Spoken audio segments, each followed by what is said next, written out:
I'm so excited to be here talking about the work that I've been doing with my collaborators, who I want to give a quick shout out to, as well as acknowledge the generous funding and support that we've received. So I'm from the Play for Real XR lab, where we work to use the most rigorous scientific methods available in order to both develop and evaluate video game interventions that help teens and young adults live their best possible life. And in this talk, I hope I'll tell you that our goal is to create games for teens by teens.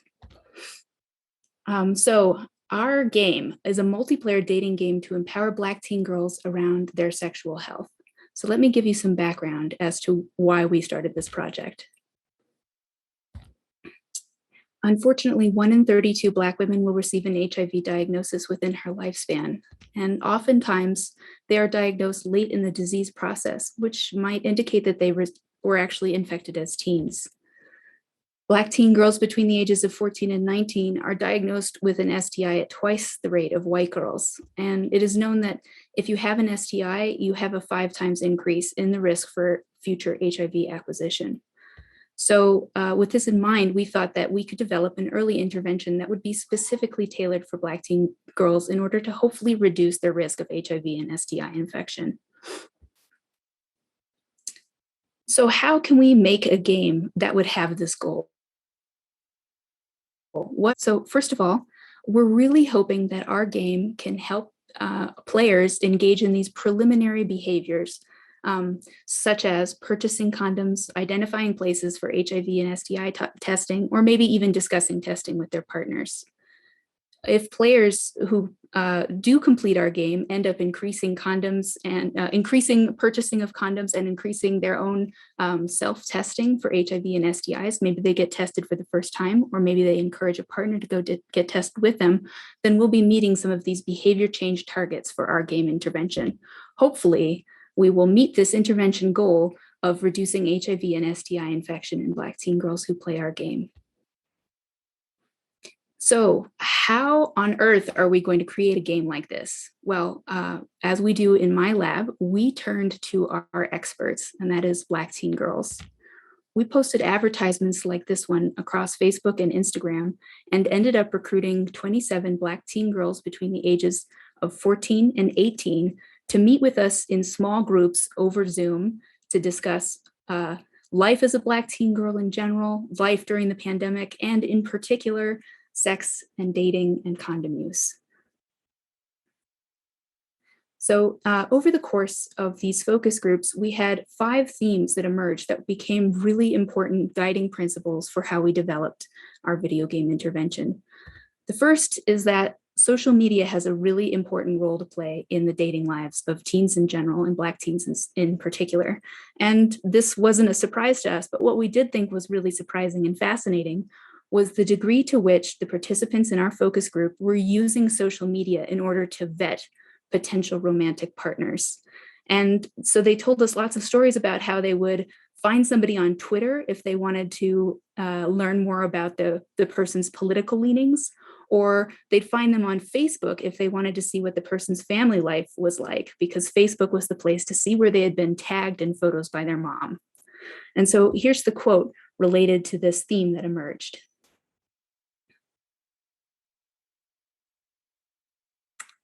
The next theme to emerge was how important it was for our participants that we thought about the role that family has to play as role models for these teens. So they talked about how relationships with their older sisters and their older female cousins were really important in informing what they knew about sexual health and the decisions they made around this. So this was a really interesting thing for us to learn and an interesting thing for us to consider incorporating into our video game. So here's the quote related to that theme.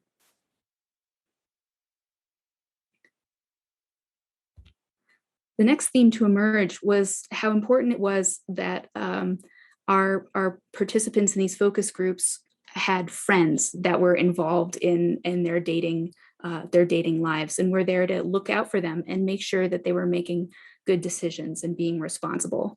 And so this became another thing that we wanted to try and incorporate in a dating sim. How can we have friend characters play a role in this game? And here's the quote related to this theme. The next, unfortunately, we heard a lot of stories from our participants about their experiences of racism, colorism, and cultural invalidation. And this was occurring both in the dating scene and in their general usage of social media and connecting with other peers. So this was really heartbreaking to hear, but we knew it was really important to have this kind of contextual background be woven into the game for it to feel authentic. And so here's the quote that related to this theme.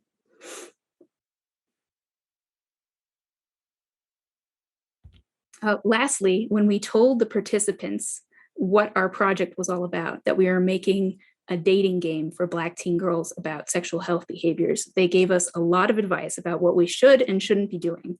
They were very concerned that we would be making something that would be just totally preachy and not useful to them at all. And they were also concerned that maybe we wouldn't use the platform of this video game to address the serious topics that we had discussed in our focus groups, like these experiences of racism and colorism that they spoke of. So they told us, make sure that the game is fun, make sure that it's light, but make sure it still gives them a platform to discuss these experiences that they've had around sex and dating. And so here's the quote related to that theme.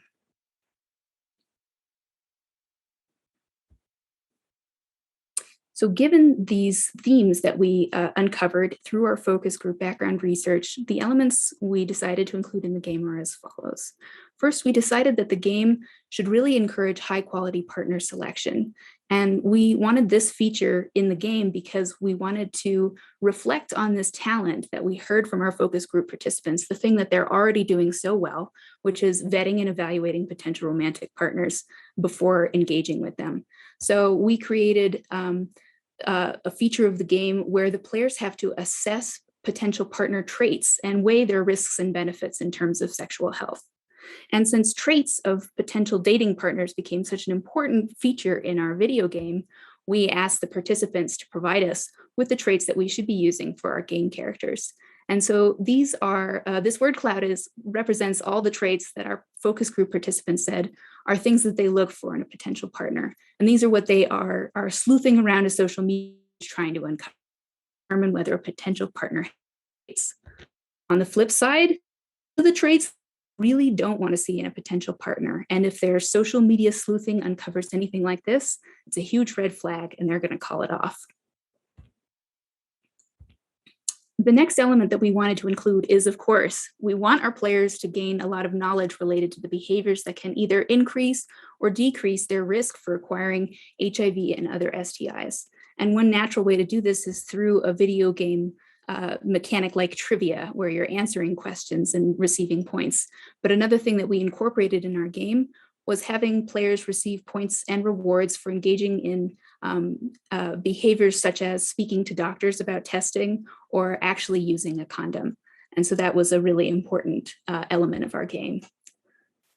Next, we really wanted this game to be multiplayer because we wanted to capitalize on the opportunity for normalizing conversations about sex and dating and condoms. So we created in our game mini games that actively require conversation and debate between the players so that we would get them talking to one another and try and get people to feel comfortable discussing these really important things related to sexual health. And with that, I'd like to walk you through our prototype video game, Investigate. It's still under development, so what I'll be showing you are some screen caps from this initial prototype and walking you through how the game will play.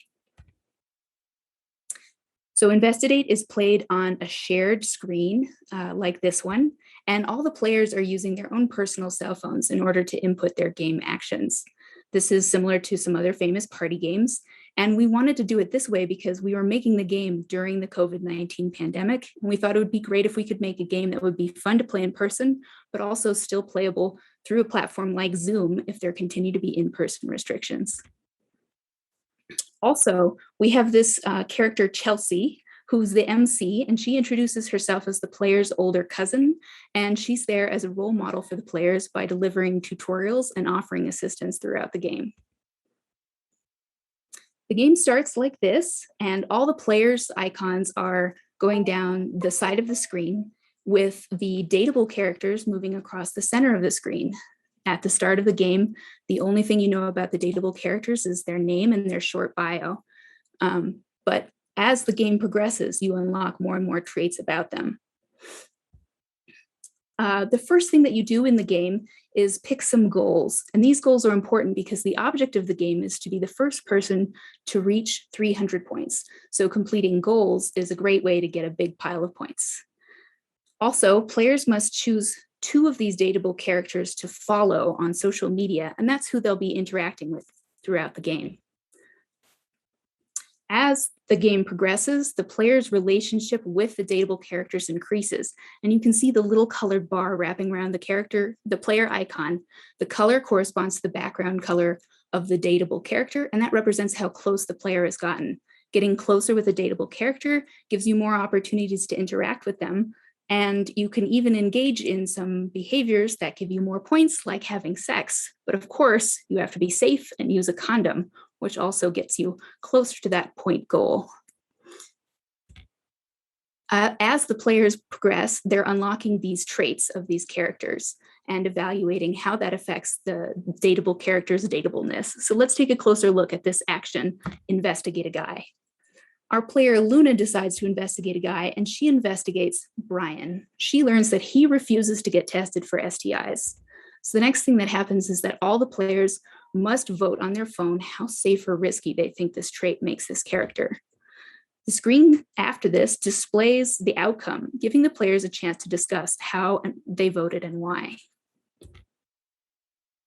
The main action in the game is, of course, the dating sim experience, which is conversations with guy characters. So the player who spends her turn having a conversation with the guy is the one who gets to respond to his question. And at the beginning of the game, when you're just getting to know the characters, the questions are pretty benign, like, would you rather read a book or watch the movie version of something new? And so the player gets to determine how to respond, but the other players have a chance to earn points by guessing how they think the player is going to respond. As the game progresses, these conversations get a little closer to the topic at hand, which is sex, condoms, dating, STIs, and HIV. So in this case, the character says, hey, want to head back to my place? We've got it all to ourselves. And the player says, yeah, let's get out of here. She learns that she didn't have a condom on her, and it's been a while since she's been tested in the game. So she might need to go see a doctor. On her next turn, the player does have the opportunity to speak to a doctor, and the game will randomly generate whether she has an STI based on the traits and the risk level of the guy that the player was with. If the game randomly generates a curable bacterial STI, the game will announce that she's been treated and she'll be cured on that turn. If, however, the STI that the game randomly generates for her is not curable, she'll have a status icon appear next to her player icon, and the game will announce that she's receiving continued appropriate treatment. Either way, the next conversation that the player has with a dateable guy will be about this STI outcome. Some guy characters will agree to get tested and some won't, and it all depends on their traits and their risk status. Another really important conversation type that happens periodically in the game is these conversations with friends.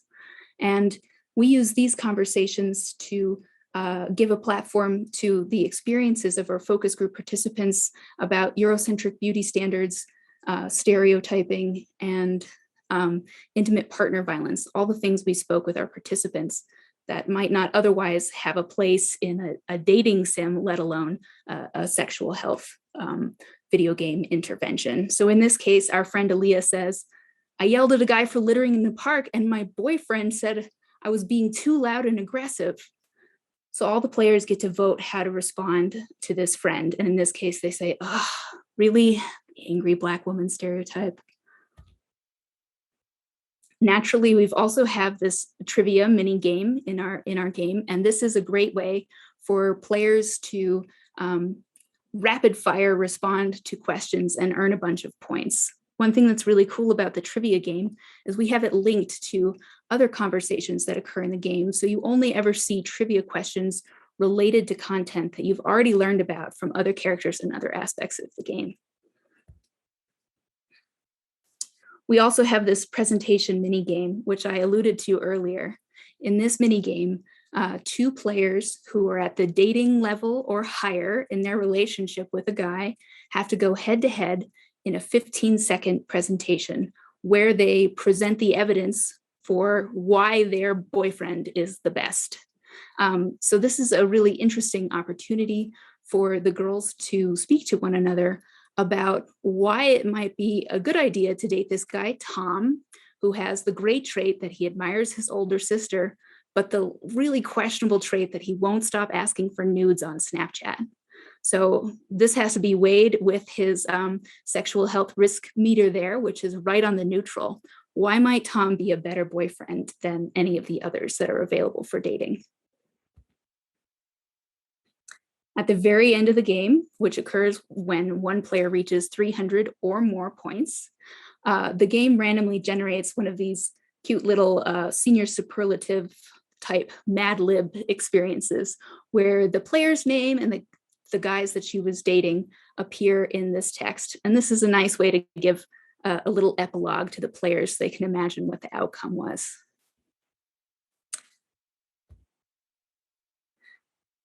So to wrap up, the goal of this intervention is to reduce HIV and STI infection in Black teen girls. And we're creating a video game because it is well known that enjoyable interventions are much more likely to succeed. So if you're having fun playing a game while you're learning about protective behaviors against HIV and STI infection, then maybe you'll sit all the way through to the end and maximize your content exposure.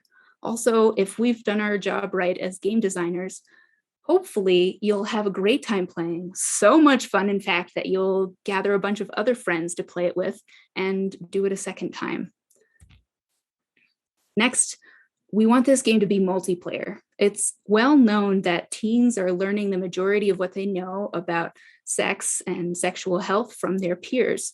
So why not create a context for them to have these conversations with all the information available in front of them? And also, while we're at it, give them a way to normalize talking about the importance of condoms and self and partner testing. Maybe they can even pick up some skills practicing talking about condoms and the importance of condoms and the importance of testing with one another, and take that home and try it with one of their partners. We also really want the game to focus on promoting high standards for partner selection because we want to harness this behavior that teens are already using, which is the vetting of potential partners through social media.